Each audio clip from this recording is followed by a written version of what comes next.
मेरे युवा मित्र, आपको बसंत गुरु जी का प्रणाम। आप बड़े समझदार हैं। आप आधुनिक युग के, इस मॉडर्न सभ्यता के, इस मॉडर्न टेक्नोलॉजी से युक्त आपका जीवन बड़ा सरल है। आपको कोई कठिनाई ही नहीं है। आप दुनिया के किसी भी कोने में कोई भी समाचार, कोई भी आपका कैरियर, कोई भी पढ़ाई, यानी कुछ भी आप आज को हाथ पैर मारने की ज़रूरत नहीं है। आपके हाथ में एक मोबाइल है और पूरी दुनिया आपके हाथ में है। इतना सरल, इतना सहज हो गया कि आप आज तरक्की के आसमान बुलंदी में आप चाहो तो पहुंच सकते हैं। बुलंदियां आपको जीवन में आप हर मेरा युवा इतिहास लिख सकता है। आज उनके हाथ में इतनी आधुनिक मशीनें हैं, इतनी ज़बरदस्त चीज़ें आ गई हैं। पर ऐसी क्या बात हो गया मेरे मित्र कि आज माता पिता बड़े दुखित हैं। जो गलतियां मेरे मित्रों ने किया, जो गलतियां मुझसे हुई, जो गलतियां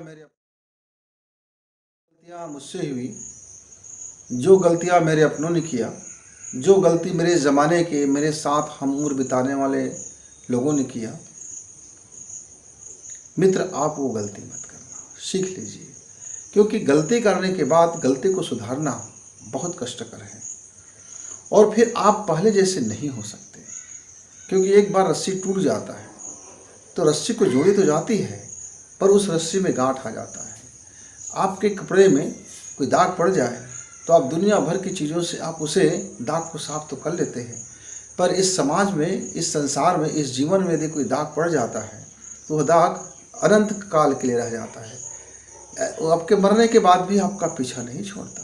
आपके शरीर भले ही चले जाए, पर इस संसार में जब तक आपका नाम लेने वाला भी कोई एक व्यक्ति बचा होगा, तब तक वह दाग आपके जीवन में चलता रहेगा। वो पीड़ाएं आपके साथ साथ चलती रहेगी। समय के साथ उस घाव का मार्जन तो हो जाएगा, दाग तो ऊपर छोड़ जाएगा, दाग तो दिखता रहेगा, पर पीड़ाएं, जब भी उस घाव की चर्चा होगा तो पीड़ाएं सामने हो उठती है। यह कौन सी चीज़ें हैं मित्र? चरित्रगत संबंध बातें हैं। ये जो बातें हैं हमारे युवाओं को बिल्कुल समझ नहीं आता। उनको ये चीज़ें बिल्कुल बकवास की चीज़ें लगती है, कोरी बकवास लगती है। हम भी अपने ज़माने में जब किशोर थे तो आपके जैसे हमें भी ये चीज़ें बकवास लगती थी। क्या चीज़ें हैं? चरित्रवान होना, निष्ठावान होना, आस्थावान होना और अपने लाइफ को, अपने संगति को सुंदर रखना। इस संगति यानी दोस्त, संगति का मतलब हो जाता है दोस्त। दोस्त का मतलब हो जाता है कि किनके साथ आप अपना समय बिताते हो, आप अपना टाइम का निवेश कहाँ करते हो, किसके साथ आप अपना समय की गुजार करते हो। ये होता क्या है, ये धीरे धीरे एक ऐसी बदलाव ला देता है जीवन में कि आपको पता ही नहीं चलता और आप बदलते हुए चले जाते हैं। तो आज की हमारा विषय है कि गलती से भी गलत दोस्त ना चुनें, गलती से भी गलत संगति ना चुनें, गलती से भी गलत रास्ता ना चुनें, गलती से भी गलत की ओर अपना सहमति ना बताएं, गलती से भी अपनी बाउंड्रीज पार ना करें, गलती से भी अपने को गलत होने से ना रोकें। ये गलत हो जाएगा। आपको गलत की दिशा में अपना कोई कदम ना उठाएं। यदि जीवन में सक्सेस चाहते हो, सफलता चाहते हो, समृद्धि चाहते हो, खुशियाँ चाहते हो, निर्बाध जिंदगी चले चाहते हो, बुलंदी पर छूना चाहते हो, तब आपको अपने जीवन को सजग होकर जीना पड़ेगा, होशो हवास से जीना पड़ेगा। और आपका जो चॉइस होगा, सही या गलत, वो आपके समझ के ऊपर निर्भर होगा। पहले क्या होते थे हमारे समय में, पूरी दुनिया 99% मेरे भारत के लोग ऑफलाइन थे। ऑफलाइन संगत का होना, ऑफलाइन दोस्त का बनना, ऑफलाइन पढ़ाई का होना, ऑफलाइन कैरियर बनाना, ऑफलाइन अपने जीवन संगनी चुनना, ऑफलाइन में अपने ख्वाब देखना, ऑफलाइन ही जीवन चलना। मतलब पूरी दुनिया रूबरू थे, फेस टू फेस था, सामने था, फिजिकली भी और मेंटली भी। हम चीज़ों को, वही अपने आसपास की चीज़ों को देख करके समझा करते थे। वही आसपास की दुनिया हमारी दुनिया हुआ करते थे। वही आसपास के प्रतिस्पर्धी लोग हमारे कॉम्पिटिटर हुआ करते थे। जो भी हमारे आसपास घटित होते थे, हम उन घटनाओं से अपने को सबक लेते थे। जो भी समाचार होता था वो हमारे आसपास का होता था। बहुत बाद में न्यूज़पेपर वगैरह से हम लोग जुड़े, तो न्यूज़पेपर भी की जो समाचार होते थे वो आसपास का ही खबरें ला के दिया करते थे। और रेडियो में जो कभी समाचार सुनते थे तो हमें बड़े आश्चर्य होता था कि इनसे रेडियो वाले एंकर भाई को दुनिया भर की चीज़ें कहाँ से मालूम हो जाती, वो भी काफ़ी लेट में उनको ही मिलता था। टेलीग्राम का ज़माना था, आते थे टेली प्रिंटर, फिर आया, फिर एक समाचार में अलग अलग चीज़ें आई, और वह ऑनलाइन की शुरुआत ज़रा बहुत ऑफलाइन के तरीके से हुआ था, बहुत ऑफलाइन के तरीके से था। पत्र चिट्ठियाँ तो महीनों में पहुँचते थे। मित्र, मुझे याद है जब मैं उस समय 11वीं का छात्र था और मैं अपने कुछ विदेशी मित्रों से, यूएस के कुछ बुद्धिजीवियों से, और मुझसे उम्र में काफ़ी बड़े हुआ करते थे, मेरा उनसे कुछ पत्र व्यवहार होता था। साहित्य को लेकर पत्र व्यवहार होता था, ज्ञान को लेकर के, विज्ञान को लेकर के कुछ प्रश्न आंसर होते थे, अलग चीज़ें, एक अलग दुनिया में हम लोग उस समय जीते थे। तो वो ऑफलाइन था और महीनों लग जाता था। जब कभी यूएस से कोई पत्र आता तो महीनों लग जाता था, हमें एक बड़ी खुशी मिलती थी। तब मेरे घर के लोग मेरे पीछे गिद्ध दृष्टि की तरह से वॉच करते थे कि इसकी संगति क्या है, कैसे लोगों से जाता है, किन के साथ दोस्ती करता है, कैसे उठता बैठता है, कैसे कहाँ कहाँ ये लोग खेल खेलते हैं, कहीं छुप छुपोगल तो नहीं करते हैं, कुछ ऐसे वैसे तो नहीं पढ़ रहे हैं। मतलब उनकी गिद्ध नज़रें जो होते थे मेरे किसी दोस्तों को ही मेरे जासूसी के लिए लगा दिया करते थे, या गांव में मोहल्ले में हमारा कोई व्यक्ति हमारे कामों को नियंत्रित करते थे। जैसे हमारे बीच में जमात में कोई ताश खेलने लगा तो आते थे कोई चाचा और उसके बाद रसीद करते थे कस के 2 झापड़ और सबको भगा देते, ताश को फेंक देते थे। हम ज़रूरत से ज़्यादा यदि किसी जगह में छिप जाते थे तो उस घर के लोग हमको ढूंढ निकालते थे, बोलते थे क्या कर रहे हो, चलो हमारे बीच में खेलो, हमारे साथ खेलो, चलो हमारे आंगन में रहो, हमारे पास रहो। मतलब नज़रों के सामने रखना ज़्यादा उचित समझते थे। क्यों? उस समय हमको इसकी चीज़ें समझ नहीं आता था। हम बहुत गुस्सा होते थे कि हम क्या कर रहे हैं, हम गलत कर रहे हैं क्या, हम ऐसे कर रहे हैं क्या, हमारे पीछे आदमी लगा रखते हो क्या। पर हमको सही बातें किसी ने नहीं समझाया। मित्रों, उसका एक कारण था जो मैं आपसे शेयर करना चाहता हूँ।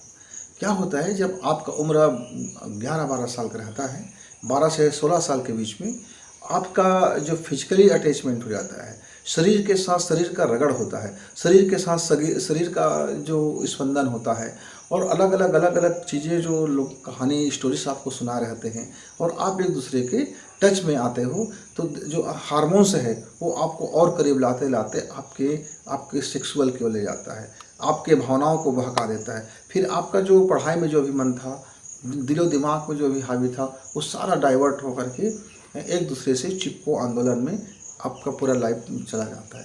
वैसे यदि उस समय में कोई नशे की तरफ चला गया तो वो उस नशे की आदी होना शुरू हो जाता है। कोई उसी समय में जुआ में चले गए तो जुआ की आदी होना शुरू हो जाता है। मतलब वो एक ऐसा एज होता है जहाँ संगति से आपको 100% अपने रंग में रंगा जा सकता है। कोई बुद्धिमान, कोई चालाक, कोई चतुर लोमड़ी बड़े से बड़े शेर को भी गिदड़ बना देगा, यानी कोई संगति का प्रभाव। पर हमारे बुजुर्ग हमको समझाते नहीं थे, डांटते थे, चिल्लाते थे, तो हमें गुस्सा आता था। मित्र, ये केवल अपनी समझदारी की बात है। तो मैं आपके सामने में कुछ छोटी छोटी 1-2-4 मित्रों की कहानियाँ आपके सामने रखूँगा। हमारे जीवन की गलतियाँ थी जिसको बाद में हमने सुधार लिया। मेरे कुछ मित्र तो कभी जीवन में सुधार नहीं पाए, और कोई सुधारते सुधारते इस परलोक से चले गए, और किसी के जीवन में ये बद से बदतर होता हुआ चला गया। ये सब मेरे आसपास घटा। मेरी ये कहानियाँ नहीं है मित्र, ये जीवन की सीख है। यदि आप उस सीख से समझ लो तो फिर आपका ज़िंदगी, आप कभी गलत संगति में, गलती से भी किसी गलत दोस्त के साथ, गलती से भी कोई गलत निर्णय के साथ, गलती से भी कोई गलत रास्ता आप इख्तियार नहीं करोगे, और आपकी ज़िंदगी बुलंद होगी। वो क्या था? सबसे कम उम्र में सबसे पहले होता है आपका फिजिकल टच। आप जैसे फिजिकल टच में आते हो तो आप अपना शुद्ध बुद्ध खो देते हो। वैसे आजकल आप ऑनलाइन हो गए। ऑनलाइन में पहले तो क्या है कि फिजिकल टच के लिए एकांत खोजना, सब लोगों से नज़र बचा के चलना, कहीं छिपने के लिए जगह ढूंढना, और उसमें भी कोई देख ले तो कोई हल्ला कर दे, कोई मार दे, कोई पीट दे, अलग वगैरह बहुत सारे नियंत्रण। तो उसमें बिगड़ने का कम चांस होते थे, क्योंकि लोगों की नज़रें और लोगों का मान सम्मान और लोग हमारे ऊपर दबाव बनाते थे।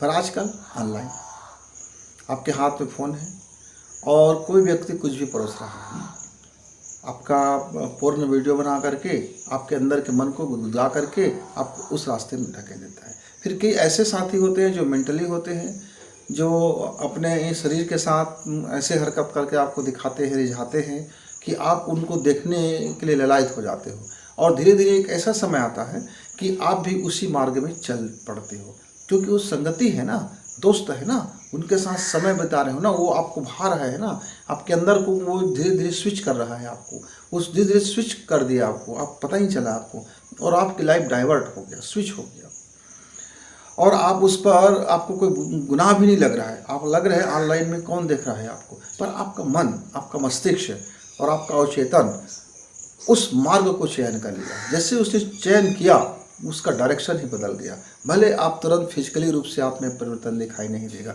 लेकिन अंततः वो परिवर्तन हो जाएगा। फिर आपका रुझान, आपका दिनचर्या, आपका सोच विचार, आप उसी दिशा में लग जाओगे, गंदे से गंदे हरकत करोगे और आपको वो आनंद मिलता रहेगा। मित्र, इसलिए ऑनलाइन बहुत शानदार भी है और बहुत खतरनाक भी हो गए हमारे युवाओं के लिए। इसको वॉचिंग बहुत ज़रूरी है, और ये सब चीज़ जो आती है हमारी समझ से, कोई रोक नहीं सकता।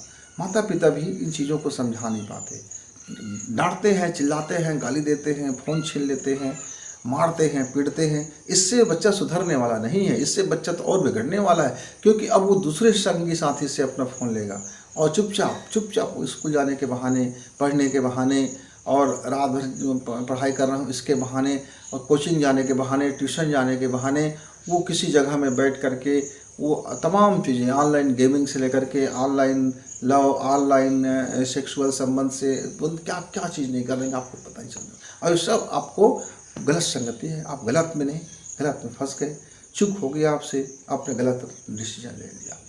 मित्रों, कि कितने तरीक़े से इस तरह से हो जाते हैं। मेरे एक मित्र था, हम लोग उस समय 6वीं क्लास में थे। उस मित्र ने उस समय में एक हमारे छत्तीसगढ़ में एक नशा चलता है, गुड़ाखू। उसने अपनी डिबिया निकाल करके थोड़ी सी दोस्तों को देते थे, बोलते थे ज़रा से थोड़ी सी इसमें दांत में लगा लो, घिस लो, और आपको जन्नत दिखाई देगा, आप एकदम मज़े में रहोगे। मेरे साथ पढ़ने वाले 15-20 लोग हम लोग थे, उनमें से कई लोगों ने उसको ट्राई करके वो लाता था, और बहुत कम कीमत में मिलता था। उन्हीं में वो बताते थे, उनके घर में मम्मी पापा भैया भाभी सब इसका सेवन करते हैं। तो मैं भी सोचूं कि देखो ज़रा इसमें क्या चीज़ें हैं, क्या आनंद है कि लोग इसको घर के लोग इसको सेवन करते हैं। और कुछ हमारे मित्र सीखते चले गए। मैं उससे हाथ जोड़ लेता था, जयराम जी नहीं, मुझको ये नहीं करना है, मुझको ये गलत लग रहा है, दोबारा मेरे सामने ऐसा करना मत। एक दो बार उन्होंने ट्राई किया तो मैंने उनकी पूरी डिब्बा लेकर के तालाब में फेंक दिया। तब से वो मुझसे नाराज़ हो गए। और मेरे ही एक ऐसे और दोस्त थे जो सिगरेट और बीड़ी और जो गांजा इत्यादि चीज़ें ला करके मुहैया कराते थे फ्री में।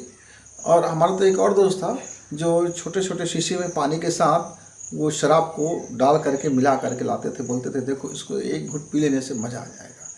और मैं देखते देखते मैं क्या देख रहा था कि हम जो 15 लोगों का जो मेजॉरिटी था उसमें से 3 लोग हम लोग बच पाए थे, शेष 12 हर तरह की चीज़ों में पारंगत हो गए थे। और मेरा एक मित्र तो और बहुत सीडबाज था, वह लड़कियों को पटाने का तरह तरह के आइडियाज़ बताते थे। वैसे ही एक लड़कियां भी थी जो हमारे साथ जाया करती थी, वह भी लड़कों के साथ कैसे करते हैं क्या करते हैं वो सारे आइडियाज़ बताते थे। फिर वो मैं क्या देखा, 6वीं से 8वीं के बीच में हमारे वो सारे दोस्तों के बीच में कई मेरे मित्र वो चिपको आंदोलन में चिपकते चले गए, एक दूसरे के लिए मैंने खेल तमाशा हो गया। और हाई स्कूल में जाते जाते विद्यार्थी क्या से क्या पहुंच गए। उनमें से एक महिला मित्र था, वो तो उसकी ज़िंदगी पूरी बदल गई। वो न जाने वो बिजनेस करने लगी, एक तरह से वो ढूंढने लगा, एक से बढ़कर एक लड़के ढूंढने लगे, पैसे करने लगे, ये करने लगे। उनके घर वालों को किसी ने बताया तो वो लोग यकीन नहीं किए, बोले कि नहीं मेरे बच्चे ऐसे कर नहीं सकते। एक लड़का भी था जो बिल्कुल इस तरह से आवारा हो गया कि उसके घर वाले को हमने बताया पर यकीन नहीं हुआ उन लोगों को, हमको डांट दिए और वे बच्चे बिगड़ते बिगड़ते अपने जीवन से हाथ धो बैठे और हमने हाय तौबा कर ली। और जो हम 3 दोस्त बच गए थे, 3 दोस्त बच गए थे हाई स्कूल के आते-आते तक हमने सारी दोस्ती ख़त्म कर दी, हम 3 बच गए। अब 3 बज गए, हम अलग-अलग स्कूलों में पहुँच गए, शहर में पहुँच गए। अब हम लोगों का नया-नया दोस्त बना, तो वहाँ हमने देखा कि मेरे कई दोस्त बोलते थे, फ्री में खाना है यार, फ्री में मांसाहार मिल रहा है, बिरयानी मिल रहा है, वो मिल रहा है, वो मिल रहा है। मेरे एक दोस्त जिसके घर में कभी कोई मांसाहार नहीं था, वो इतने मांसाहारी हो गए कि रोज़ का रोज़ वो सिर्फ उस दोस्त के घर में इसलिए आता था क्योंकि वहाँ उसको फ्री में मिलता था। फिर शराबी हो गए, शराबी, कबाबी, और उसके बाद फिर वो लड़कियों की संगत में। पूरी उसकी जीवन एक तरह से बहुत शानदार मित्र था, बहुत ब्रिलियंट था, बहुत विद्वान था, लेकिन सारी के सारी धरी के धरी रह गई। एक मेरा मित्र था, अब 2 बच गए हम, 2 में से 2 मित्र थे, हम दोनों जो बचे हुए थे, तो वो धीरे-धीरे उसको पैसा की लत लग गई। माने एक किसी ने उसको बताया कि आप इसमें 10 रुपये लगा दो, आपको हफ्ते भर में 20 रुपये मिल जाएगा।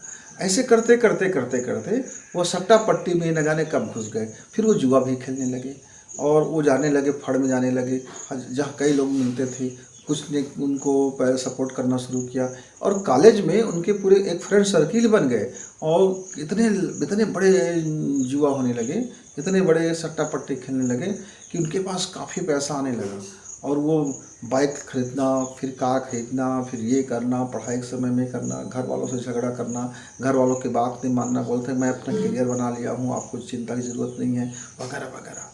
और मैं गंवार बना, सबसे दोस्ती कट कर लिया। मुझे नहीं, मुझे ऐसे दोस्तों के साथ नहीं रहना है, मैं अपने गुजारा अपने तरीके से कर लूँगा। फिर मैं जब और दूसरे शहर चला गया, बड़ा राजधानी चला गया, बड़ा यूनिवर्सिटी चला गया, वहाँ फिर हमारे कुछ दोस्त बने।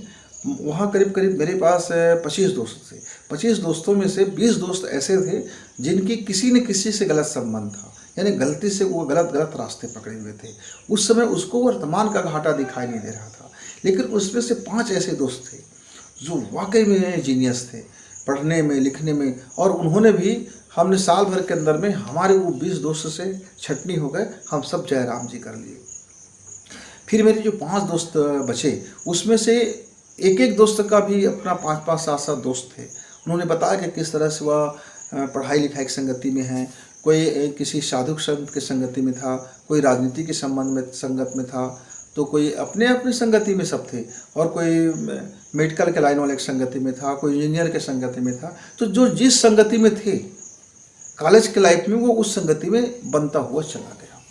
कोई आज राजनेता है, तो कोई आज कलेक्टर है, तो कोई कमिश्नर है, तो कोई आज किसान है, और अलग अलग तरह के हो गए। पर हम अपने गलत संगति से होने से हमने बचा लिया, हम ऐसा सोचते थे। लेकिन कब जीवन में कब ऐसी कुछ चूक हो गया कि हम भी एक मानसिक रूप से एक गलत संगत में फंस गए, और हमको उबरने में मित्र 10 वर्ष लग गया, अपने को संभालने में 10 वर्ष लग गया। हालांकि गलत में ऐसा कोई गलत था नहीं कि बाहरी दुनिया हमें को कह सकता है कि आप गलत हो, लेकिन अपनी लाइफ का ट्रिगर पॉइंट कहीं न कहीं से बदल गया। मेरे एक पड़ोस में एक और मित्र रहा करते थे, वो कहते थे मुझसे, बड़े बुद्धिमानी की बात करते थे, कहते थे कि मैं जितना भी गलत लोगों के साथ दोस्ती करूं भैया, मैं कभी गलत निर्णय नहीं लेता, और मैं सबसे अछूता रहता हूँ। मैं बोला क्या वो बहुत आदमी बड़ा सिटबाज है, उसके साथ घूमते हो? तो बोला नहीं, मैं उससे अलग रहता हूँ, वो आदमी बड़ा चोर टाइप का है, लठैत टाइप का है, गुंडा टाइप का है, वो गंजेड़ी है, वो भंगेड़ी है, वो दरुआ है, वो जुआ खेलता है, वो सट्टा पट्टी खेलता है, वो ताम झाम में रहता है, वो लन फन में रहता है, आप क्यों रहते हैं इसमें? तो नहीं, मैं इसे सबसे अछूता रहता हूँ। मतलब वो अपने आप को ऐसा समझाते थे हम लोगों को कि दुनिया का सबसे बड़ा हुआ, दुनिया जीत लेने वाली आदमी है, इंद्रिय जीत व्यक्ति है, जिसका इंद्रिय कभी उनको परेशान नहीं करेगा। मतलब इतना उच्च कोटि का व्यक्ति वो अपने आप को साबित करते थे, और देखते ही देखते 10 साल के अंदर में उसे एड्स हो गया, पहले टीबी हुआ, फिर एड्स हुआ, कोई करियर नहीं बना पाया, और उसके बाद रोजी रोजगार नहीं मिल पाया, घर की पूंजी समाप्त हो गया। मतलब वो तमाम संगति में जितने को में वो थे, उस सब में पारंगत हो गए थे।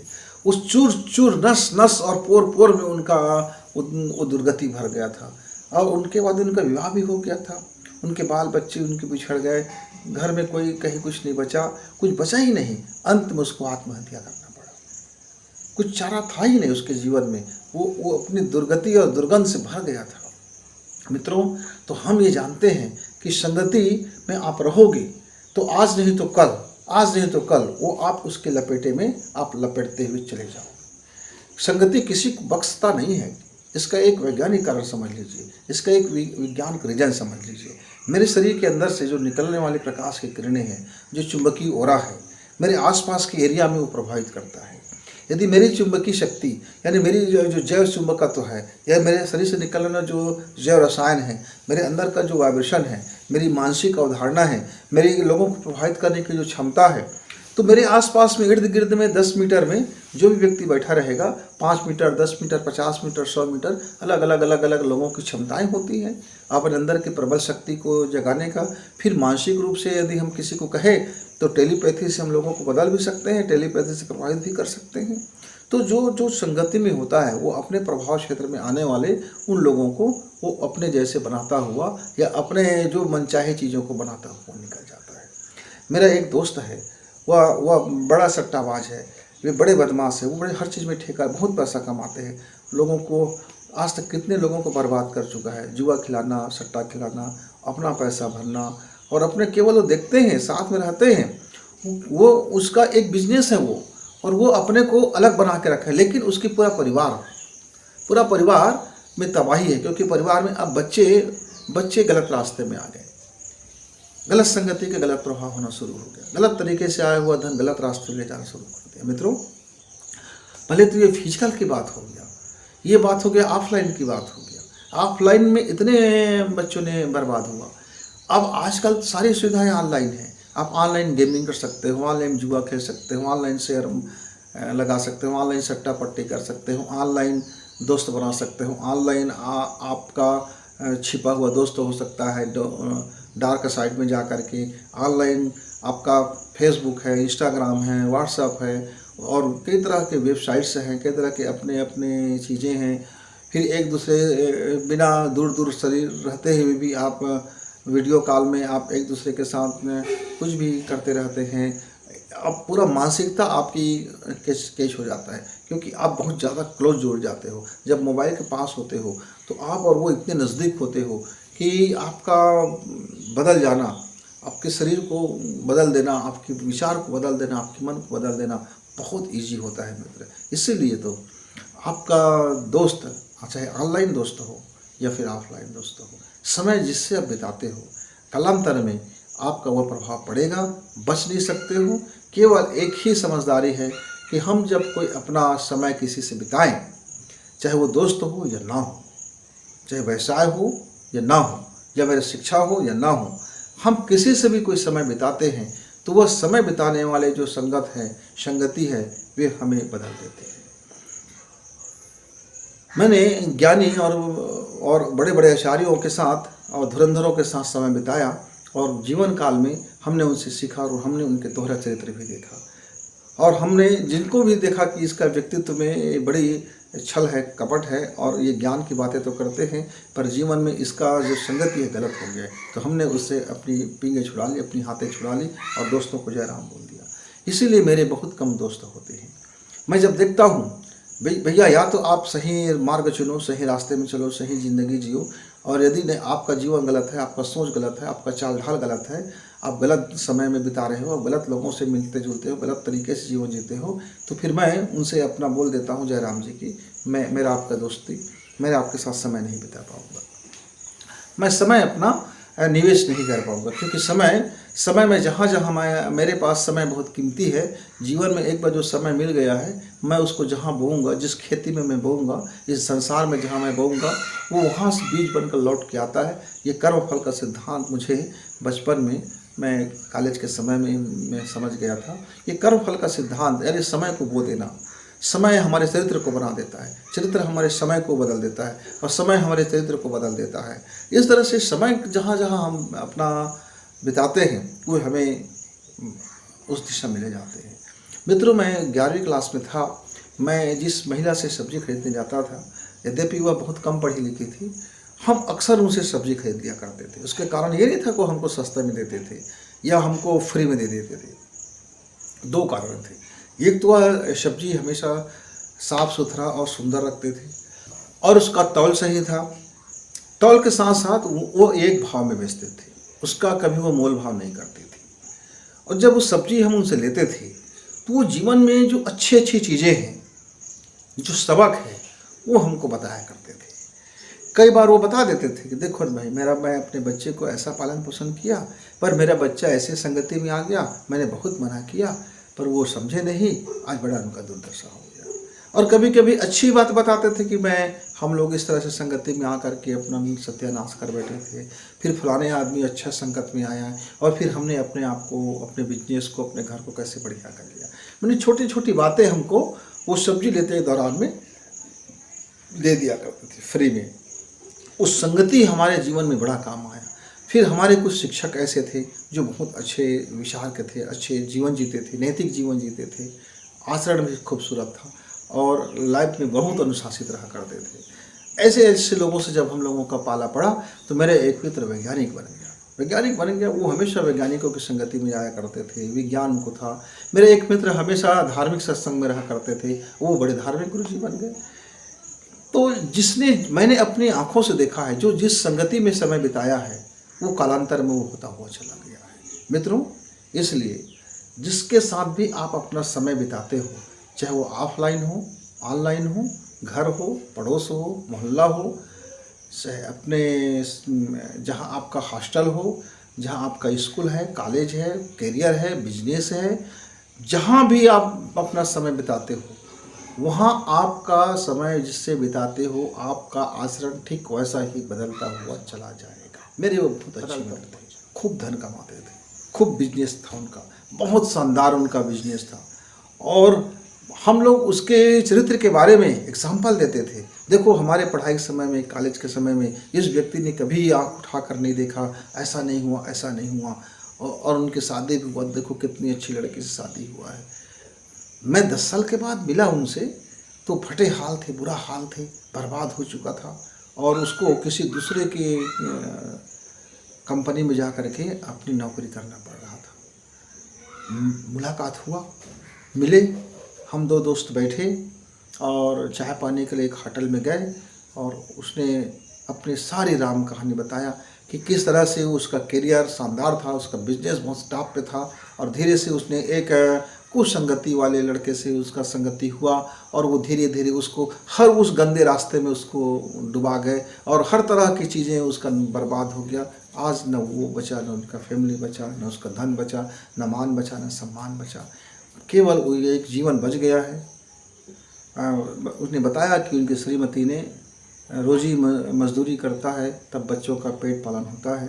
मैं बच्चों को बड़ी बड़ी पढ़ाई कराना चाहता था, बिजनेस स्कूल में डालना चाहता था, एक बच्चे को मैं इंजीनियर बनाना चाहता था, एक बच्चे को मैं डॉक्टर बनाना चाहता था, एक बच्चे को मैं प्रशासनिक सेवा में जाना चाहता था। लेकिन पूरे समय के साथ ऐसा चिथड़ गया मेरा ज़िंदगी कि मैं कुछ बता नहीं सकता। आज मेहनत करती है मेरी बीवी तो मेरे बच्चे का 2 वक्त का पेट भरता है। बच्चे भी अपनी पढ़ाई ले दे के चल रहा है, उनका पढ़ाई तो बंद नहीं कराए हैं। अब मैं मजबूरी में बहुत अपने गांव को छोड़कर, शहर को छोड़कर, नज़दीक के शहर को छोड़ करके मैं एक ऐसे अनजाने शहर में आकर के कंपनी में नौकरी का काम कर रहा हूँ जहाँ मुझे कोई जानता ना हो और मैं अपनी सारे वो बुरे जीवन का कष्ट में जीवन बिता रहा हूँ। लेकिन मैं आज भी उन गंदे दोस्तों से मेरा छुटकारा नहीं हो रहा है, छुटकारा हो ही नहीं रहा है। मैं अब बहुत कोशिश कर रहा हूँ, मैं क्या बताऊँ। और उन्होंने कहा कि आप तो शुरू से ही आप गलती से भी गलत दोस्तों के साथ नहीं रहा करते थे, इसलिए आप बच गए, अब मैं क्या करूँ। तो मैंने उनको सलाह दिया, मित्र, यदि आप अपने जीवन में लौटना चाहते हो तो आप साइकोलॉजी डॉक्टर के पास जाइए, मनोचिकित्सक के पास जाइए, मनोरोगी के पास। और आपके भीतर में ये जो रोग पनप गया है, जिसके वशीभूत आप हो गए हो, आपकी लाइफ आपको कुछ रहा नहीं जाता, आप बरबस आपकी आदतें आपको उधर ले जाती है। आपका आदत ऐसी हो गया है कि वो हैबिट्स अब आपको जीवन में उस मार्ग से आपको उबारना नहीं चाहता है। आप नहीं चाहते हो कि उस गंदे रास्ते में रहो, गंदे लोगों से मिलो, गंदे लड़कियों से मिलो, गंदे दोस्तों से मिलो, आप नशे के संसार में डूबे रहो। आप बिल्कुल नहीं चाहते हो कि अपने जीवन में कम बैक करना चाहते हो। तो जीवन को पिकअप मत कीजिए, लाइफ को पिकअप मत कीजिए, लाइफ को आप वापस जाइए डॉक्टर के पास और डॉक्टर से इलाज कराइए। आप कराइए तो सही, आप देखेंगे कि जीवन आपका खूबसूरत हो जाएगा। मित्र उनको फिर मैं जब तक उस शहर में रहा, 1 माह तक रहा मैं शहर में, तो 1 माह तक मैं उनके पास नियमित डॉक्टर के पास ले जाता गया और वो धीरे धीरे वह 1 माह के अंदर में अपने आप को बदलने के शुरू किया। तो फिर मैंने उसको शहर से कहा कि आप ये शहर छोड़ दीजिए, ये कंपनी भी छोड़ दीजिए, आप चले जाइए हमारे मूल शहर चले जाइए जहाँ आपको सब लोग जानते हैं, और जाइए वहाँ काम कीजिए, कोई शर्म नहीं है, अपना काम है, कोई बात नहीं। पूरा लाखों रुपए का आपका बिजनेस समाप्त हो गया, पूरा लाइफ ख़त्म हो गया, कोई बात नहीं। आप कहाँ तक मुँह छिपा के जियोगे, कहाँ तक आप लोगों से भागोगे, किस दुनिया से आप भागोगे? आपका दुनिया तो आपके अंदर है, आपके जीवन आपके अंदर है, आपके मन के भीतर है। परिवार के साथ जाओ। फिर मित्र उसने परिवार के साथ उन्होंने अपना जीवन शुरू किया और 5 साल में अपने जीवन को स्टैंड अप कर लिया। आज वह अपने जब सारे गलतियों को वो समझ चुका है कि इस जीवन में कहाँ से कहाँ बदल चुके हैं। तो मेरे युवा मित्र आप भी जरा देखिए कि ऑफलाइन आपका दोस्त कैसे है, ऑफलाइन आप किससे समय बिताते हैं, ऑनलाइन आप कैसे समय बिताते हैं, ऑनलाइन किसके संगति में रहते हैं, ऑनलाइन आप किस तरह से जीवन को स्पेंड करते हैं। ये आप जहाँ जिसके जितना निवेश होगा उसके अनुसार से आपके जीवन में वहाँ आपको मिलता हुआ जाएगा। आप इस बात को यह समझ लीजिए कि जैसे आपने शेयर मार्केट में किसी फंड में आपने एक रुपये लगाया, किसी में 10 लगाया, किसी में 1000 लगाए, किसी में लाख लगाए, तो पैसा तो सबका बना ना। उस शेयर में जो जिस मार्केट में चलेगा, उस मार्केट का जो भी निवेश आपका है, उस निवेश का जो माइनस है, लाभ प्लस है, वो आपको मिलेगा। वैसे ही जीवन में अपने समय को जहाँ आपने निवेश करते हैं, गलत संगति में निवेश करते हैं तो वहाँ आपको लौट के आएगा, अच्छे संगति में करते हो अच्छा लौट के आएगा। जहाँ आप अपना बीज बोते हो मित्र, वह बीज वृक्ष बन करके आपको फल लौट के आता है। चाहे आपका वो कर्म छिपा कर कराया गया हो, चाहे वो कर्म ऑनलाइन हो, चाहे वो कर्म आपका ऑफलाइन हो, चाहे कर्म आपके मन के भीतर हो, चाहे कर्म आपका फिजिकल हो, कर्म का परिणाम आता है। इसीलिए आप अपना टाइम का शेयर, अपने लाइफ का शेयर समझ लीजिए और अपने टाइम को बर्बाद होने से बचाइए, अपने आप को बर्बाद होने से बचाइए, अपने आप को गलत होने से बचाइए। इसलिए हमेशा सदैव कोशिश करें, यदि धोखे से भी, गलती से भी यदि गलत संगति में आ गए हो, गलत जगह समय आपका बर्बाद हो रहा है, आप गलत समय बिता रहे हो, आप गलत लोगों के बीच में हो, आप गलती से गलत जैसे व्यवहार में आपके जीवन में आ गया है, आपके मन में गलत चीज़ें आ रही हैं, आपके मन गलत दिशा को जा रहा है, आपका मन गंदे इन चीज़ों में मज़ा ले रहा है, आपका दिलो दिमाग गंदे लोगों के बीच में बैठने में आपको रस आने लगा है, तो जाइए डॉक्टर के पास, मनोचिकित्सक के पास जाइए। आप मनोरोगी हो गए हो, उस मन के रोग को समझिए जो भीतर ही भीतर पनप रहा है और कालांतर में आपको तबाह कर देगा। मित्रों, तो तबाही से बचिए, अपने आप को गलती से भी गलत समय में आप अपना समय का निवेश ना करें। फिर मिलेंगे, तब तक विदा, धन्यवाद।